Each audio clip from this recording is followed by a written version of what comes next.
You wake up one morning and your body feels different. The shift is subtle but undeniable. A new density in your bones.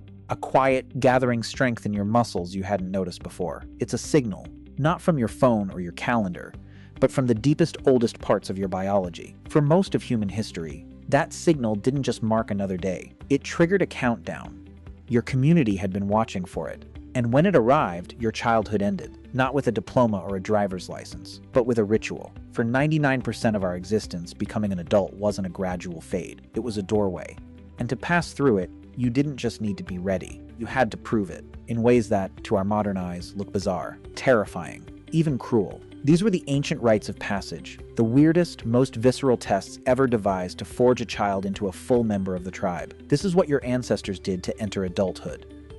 And hidden inside these strange ceremonies are the blueprints for the adult you are today. Let's start with a truth that reframes everything. Your teenage years as a distinct, prolonged phase of life, they're a modern invention. A luxury of surplus calories and extended education. For anthropologists like Alice Schlegel and Herbert Berry, who studied coming of age across hundreds of traditional societies, the pattern was clear. The transition was short, sharp, and definitive. There was no ambiguity. You were a child, then you underwent the ritual, then you were an adult. Your entire social role, your responsibilities, your freedoms changed overnight. The tribe couldn't afford a fuzzy in-between stage. Survival demanded clear roles. So how did they make it clear? They made it unforgettable.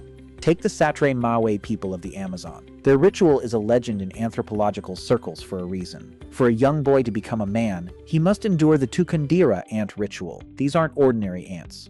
Bullet ants. Their sting is classified as the most painful insect sting on the planet, a searing, throbbing agony that can last for 24 hours. The ants are first sedated by immersion in an herbal solution. Dozens of them are then woven into a glove made of leaves, their stingers pointed inward. When the ants awaken, the glove is placed on the boy's hand. He must wear it for a full 10 minutes, bearing the repeated stings without crying out. He does this not once, but 20 times over several months. The anthropologist Napoleon Chagnon documented similar trials among the Yanomami. The purpose wasn't punishment. It was a physiological and psychological test. Can you control your pain? Can you master your fear? If you can stand against the fire of the bullet ant, you can stand against the uncertainties of adult life, of hunting, of defending the village. The pain was the teacher. The scar it left in your memory was the diploma, but it wasn't always about physical endurance. Sometimes, the test was about losing your childhood self entirely, literally. Across the ancient world, from the Aboriginal cultures of Australia to the tribes of Papua New Guinea, a common thread appears: the ritual death of the child. The anthropologist Mircea Eliade saw these rites as a universal symbolic pattern: death and rebirth. The child you were had to die, so the adult could be born. This was often acted out with stunning literalism. Among the Sambia of Papua New Guinea, studied by Gilbert Hurt, boys were taken from their mothers' homes in the middle of the night. They were told the sound of sacred flutes was the voice of a spirit, and that their former life as a child was over. They underwent rigorous physical ordeals, and were taught secret knowledge. The boy who left the village that night was not the young man who returned. His old identity was ceremonially severed. Why such drastic, often terrifying measures? The answer lies in the brutal math of prehistory. An adult who hesitated, who panicked, who couldn't bear temporary hardship, could doom not just themselves but their entire family group. The rituals were a controlled simulation of that pressure. They were a filter. They answered a critical question for the tribe.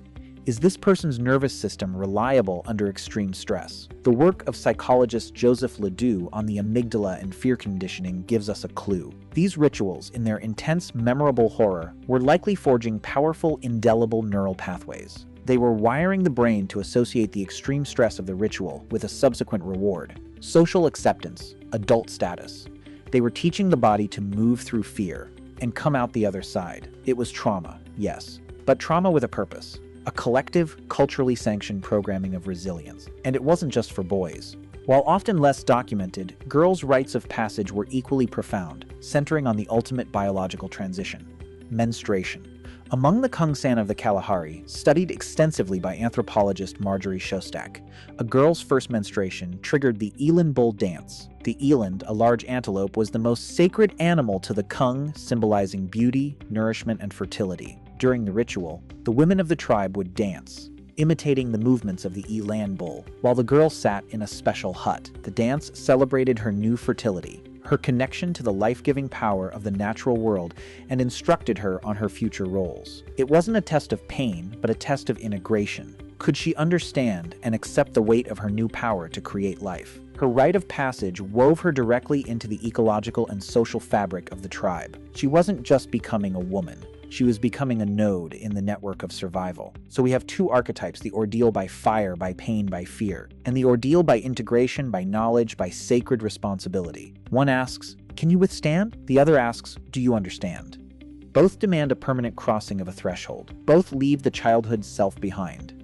But here's the counterintuitive twist. These rituals, for all their apparent harshness, might have solved a psychological problem that plagues our modern, ritualless world, the problem of the perpetual adolescent. Because in a world without clear rites, how do you know when you've truly arrived? How does your brain mark the moment your childhood responsibilities are gone and your adult ones have fully begun? For your ancestors, the ritual provided a definitive collective answer, a line drawn in the sands of time that everyone could see. You were on one side, then you endured the trial. Now you are on the other. The ambiguity was burned away, quite literally, by the sting of ants or the symbolism of the sacred dance. Your new identity was cemented by a shared, intense memory. Everyone who went through it with you remembers. Everyone who witnessed it acknowledges you. There is no room for imposter syndrome. The tribe's recognition is absolute. This clarity served a deeper, more chilling evolutionary purpose. It regulated conflict. In the tight-knit, resource-scarce world of a hunter-gatherer band, competition for mates, for status, for food was a constant simmering threat. The work of anthropologist Christopher Boehm in his study of egalitarian societies reveals a key mechanism: leveling. Groups actively suppressed bullies and would-be alphas. The rite of passage functioned as a great leveler too, but in reverse. It didn't bring the high down. It lifted the initiated up to a common plateau. Once you passed, you had equal standing among adults. You had earned your voice. You had proven your mettle. This prevented the endless, destabilizing squabbles of young males jockeying for position, a dynamic that could tear a small group apart. The ritual shortcut the pecking order. It declared, you have suffered what we have suffered. You are one of us. Your right to be here is equal. Now consider the archaeological evidence.